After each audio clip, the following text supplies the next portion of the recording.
Next जो आज हम डिस्कस करने जा रहे हैं वो है प्रोडक्ट डिज़ाइन, जो कि बहुत ही इम्पोर्टेंट पार्ट है सॉफ्टवेयर प्रोडक्ट मैनेजमेंट का।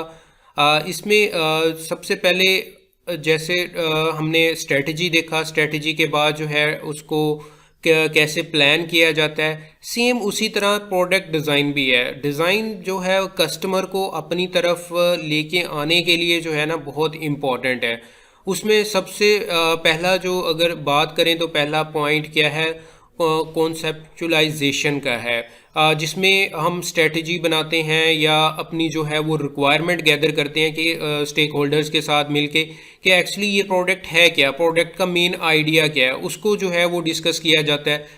फिर उसके बाद उसकी डिज़ाइन किया जाता है, उसको जो यूज़ केस वगैरह डिज़ाइन किए जाते हैं, डीएफटी के किस तरह से डाटा फ्लो करेगा, डाटा इनपुट कौन करेगा, उसकी एंटिटीज़ कौन सी होंगी, एक्सटर्नल एंटिटीज़ क्या होगी, यूज़ केस क्या होंगे, एक्टर्स कौन से होंगे, कौन कौन लोग जो हैं वो इंटरेक्ट करेंगे सिस्टम के साथ, वो सब जो है वो डिज़ाइनिंग फेस में जो है वो बताया जाता है। फिर उसके बाद आर्किटेक्चरिंग आ जाती है, उसको आर्किटेक्ट उसका डिज़ाइन किया जाता है, उसमें लेयर्स बताया जाता है कि अगर फॉर एग्जांपल कोई वेब है वो 3 टियर काम करेगा, उसमें जो है एप्लीकेशन लेयर होगी, बिजनेस लेयर होगी, डाटा लेयर होगी, उसका कंप्लीट एक आर्किटेक्चर, उसके लिए कौन कौन से रिसोर्सेज रिक्वायर्ड हैं, सिस्टम्स कौन से रिक्वायर्ड हैं, उनकी कंप्लीट जो है वो डिस्क्रिप्शन जो है वो आर्किटेक्टिंग में बताई जाती है। फिर उसके बाद जो है बिल्डिंग यानी कि कोडिंग का टाइम आ जाता है। फिर जैसे ही ये डिज़ाइन और आर्किटेक्ट कंप्लीट होता है फिर उसके बाद जो है उसको कोड किया जाता है। वो कोई भी लैंग्वेज हो सकती है, उसमें अगर वेब रिलेटेड है तो जो है वेब लैंग्वेजेस यूज़ की जाती हैं, सर्वर साइड और फ्रंट एंड की लैंग्वेजेस यूज़ की जाती हैं। इसी तरह मोबाइल ऐप है तो उसके लिए जो है वो मोबाइल ऐप के लिए जो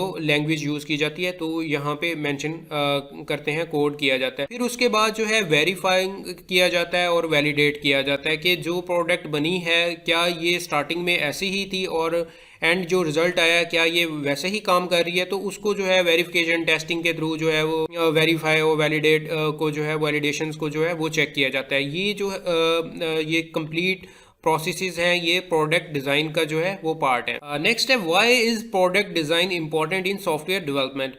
डेवलपमेंट में ये क्यों जो है वो इम्पोर्टेंट है सॉफ्टवेयर प्रोडक्ट मैनेजमेंट का जो अगर सॉफ्टवेयर प्रोडक्ट की बात करें तो इसमें जो डिज़ाइन फेस है वो क्यों इतना इम्पोर्टेंट है।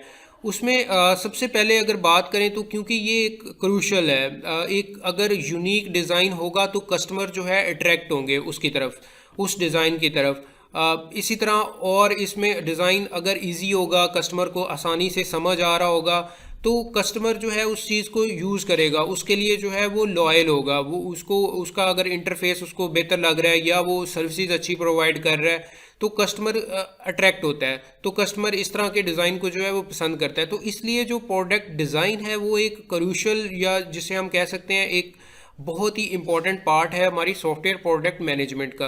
तो इसलिए इस पे जो है वो ज़्यादा टाइम स्पेंड किया जाता है और इसको जो है अट्रैक्टिव बनाया जाता है ताकि कस्टमर जो है इसकी तरफ अट्रैक्ट हों। रिक्वायरमेंट इंजीनियरिंग, डिज़ाइन में एक इम्पॉर्टेंट फेस है requirement engineering. Requirement engineering a function constraint or other property that the system must provide to fill the need of the system's intended user।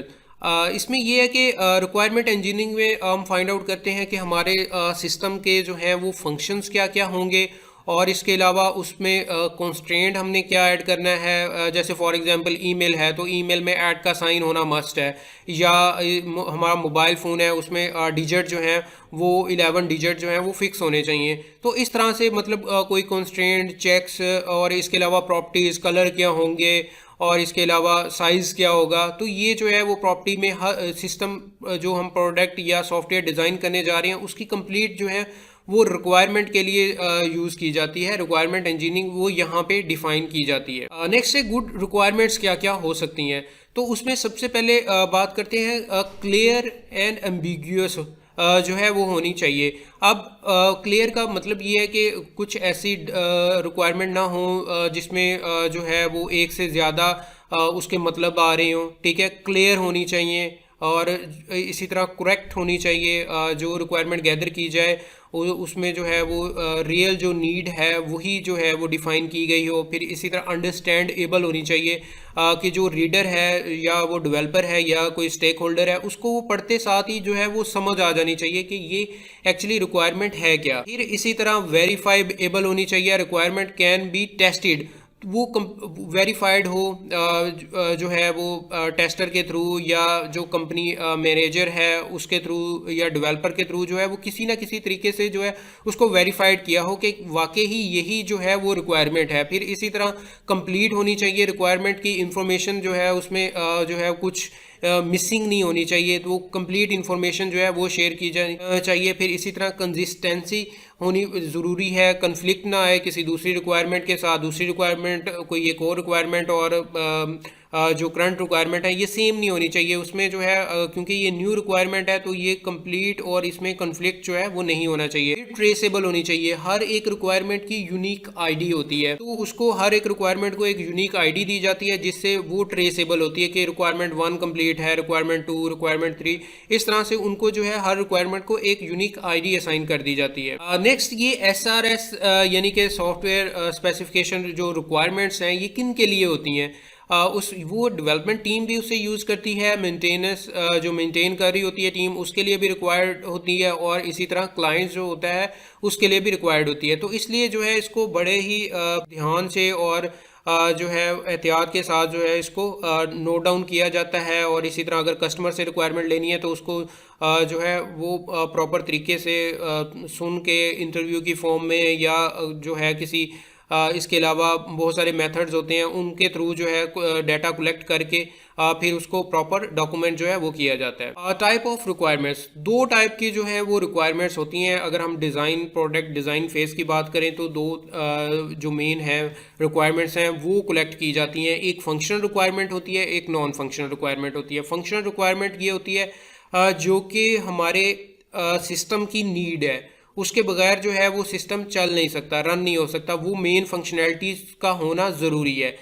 दूसरा होता है नॉन फंक्शनल होता है, इसको कहा जाता है ये प्रॉपर्टीज़ हैं, कलर हो गए या इसके अलावा परफॉर्मेंस होगी, ये नॉन फंक्शनल्स में आ जाती हैं जिनके बगैर सिस्टम तो चल सकता है लेकिन एफिशिएंसी के साथ या वो कोई इतना यूज़र इंटरफेस उसका कोई ख़ास बेहतर नहीं होगा, तो वो क्या होते हैं वो नॉन फंक्शनल रिक्वायरमेंट्स हैं। उनके बगैर तो सिस्टम चल जाता है लेकिन अगर वो ऐड कर दिए जाएँ तो सिस्टम और बेहतर हो जाता है, उसकी परफॉर्मेंस उसकी एफिशिएंसी जो है वो इंक्रीज हो जाती है। फंक्शनल रिक्वायरमेंट, फंक्शनल रिक्वायरमेंट को अगर एक ही सेंटेंस में बोला जाए what the system should do, कि सिस्टम जो है वो एक्चुअली क्या करना चाहता है, सिस्टम जो है वो क्या करेगा।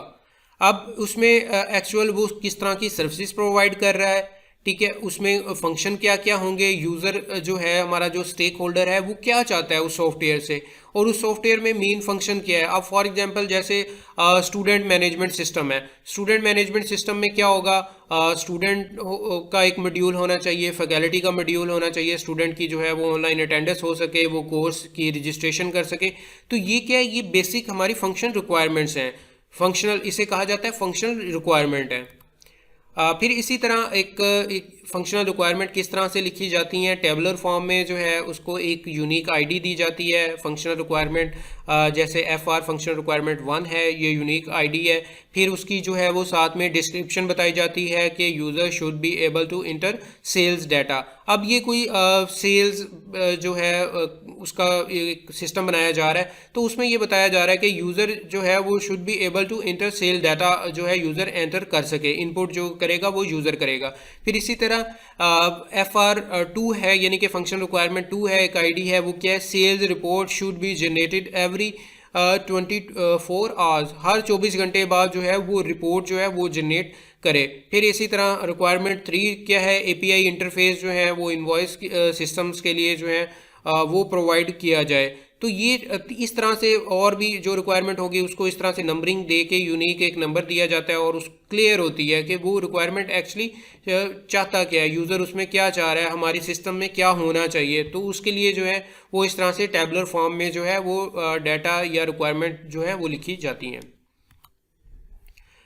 नेक्स्ट है non functional requirements. Non functional requirements क्या होता है, should behave while performing the operation. ये सिस्टम में एक्चुअल फंक्शनल रिक्वायरमेंट्स तो नहीं होती इनमें। ये इम्प्रूवमेंट जैसे मेंटेनेबिलिटी का कोई इशू है, security, performance, reliability, probability, scalability, response time जो है वो बेहतर हो, स्टोरेज जो है वो रिक्वायरमेंट जो है वो बेहतर हो। तो इस तरह की जो चीज़ें हैं परफॉर्मेंस रिलेटेड या सिक्योरिटी रिलेटेड जो है कंस्ट्रेंट्स वगैरह जो है वो ऐड करना नॉन फंक्शनल रिक्वायरमेंट का पार्ट है। Functional versus non functional requirement अगर इनको कंपैरिजन करें तो हम इनको देखते हैं। एक ये टेबल की फॉर्म में जो है वो डाटा कलेक्ट किया हुआ है। अगर सबसे पहले फंक्शनल की बात करें कि फंक्शनल रिक्वायरमेंट और non functional requirement what it is. अगर फंक्शनल रिक्वायरमेंट ये हमारे पास वर्ब है, यानी कि ये हमारा काम है जो हमारी प्रोडक्ट जो है जो काम करेगी। फिर इसी तरह एट्रीब्यूट्स हैं। एट्रीब्यूट्स क्या है? प्रॉपर्टीज़ होती हैं उसकी। फॉर एग्जांपल जैसे एक स्टूडेंट मैनेजमेंट सिस्टम है, उसमें ये होना चाहिए कि स्टूडेंट की रजिस्ट्रेशन हो सके, ये फंक्शनल रिक्वायरमेंट होगी। और अब इसका एट्रीब्यूट क्या है? फॉर एग्जांपल जो है उसमें हम कह देते हैं कि उसके जो फॉर्म होगा उसका कलर जो है वो वाइट होना चाहिए। उसमें जो है अब दोनों तरह से इंग्लिश और उर्दू जो है वो दोनों फीचर्स जो हैं वो ऐड होने चाहिए। दोनों तरह से अगर कोई जो है जिसको उर्दू समझ आती है तो वो उर्दू में वो फॉर्म फिल कर सके, जिसको इंग्लिश समझ आती है तो वो इंग्लिश में फॉर्म, वो क्या होंगे? वो उसके एट्रीब्यूट्स होंगे। फिर इसी तरह रिक्वायरमेंट, ये फंक्शनल रिक्वायरमेंट जो है वो मैंडेटरी होती हैं, इसके बगैर जो है वो सिस्टम रन नहीं कर सकता। जबकि नॉन फंक्शनल की बात करें तो ये जो है ये नॉन मैंडेटरी होता है, इसमें ये ज़रूरी नहीं है। अगर होगा तो सिस्टम की परफॉर्मेंस अच्छी होगी, अगर नहीं होगा तो सिस्टम तो रन करेगा लेकिन परफॉर्मेंस इतनी अच्छी नहीं होगी।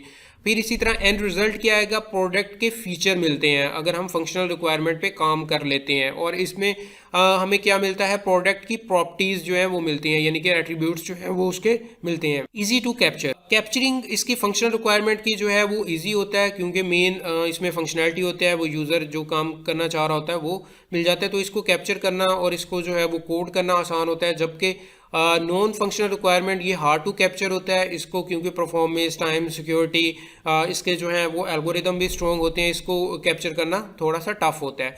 फिर इसी तरह ऑब्जेक्टिव्स की बात करें तो help you verify the functionality of the software. इसका मतलब ये होता है कि ये वेरीफाई कर रहा होता है फंक्शनैलिटी क्या होगी, फंक्शन उसमें जो है वो मदद कर रही होती है कि मेन फंक्शनैलिटी क्या होनी चाहिए सिस्टम में।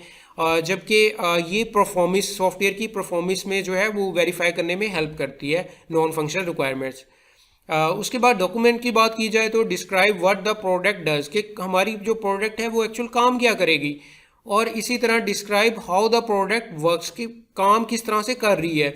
तो ये जो है ये इन दोनों में डिफरेंस है। फिर टेस्टिंग की बात की जाए तो फंक्शनल टेस्टिंग लाइक सिस्टम इंटीग्रेशनल, और इसके अलावा एपीआईज टेस्टिंग वगैरह जो है जो कि फंक्शनल रिक्वायरमेंट का पार्ट होती हैं। नॉन फंक्शनल टेस्टिंग में परफॉर्मेंस, यूजेबिलिटी, सिक्योरिटी टेस्टिंग जो है वो यहाँ पे इन्वॉल्व हो जाता है। नेक्स्ट है why is getting good requirement hard, कि जो हमारे पास रिक्वायरमेंट्स होती हैं उनको, जो अच्छी रिक्वायरमेंट है उनको गैदर करने के लिए क्यों वो मुश्किल है, वो मुश्किल से क्यों जो है वो गेट होती हैं, वो किस तरह से जो है वो यूज़र से जो है वो ली जाती हैं।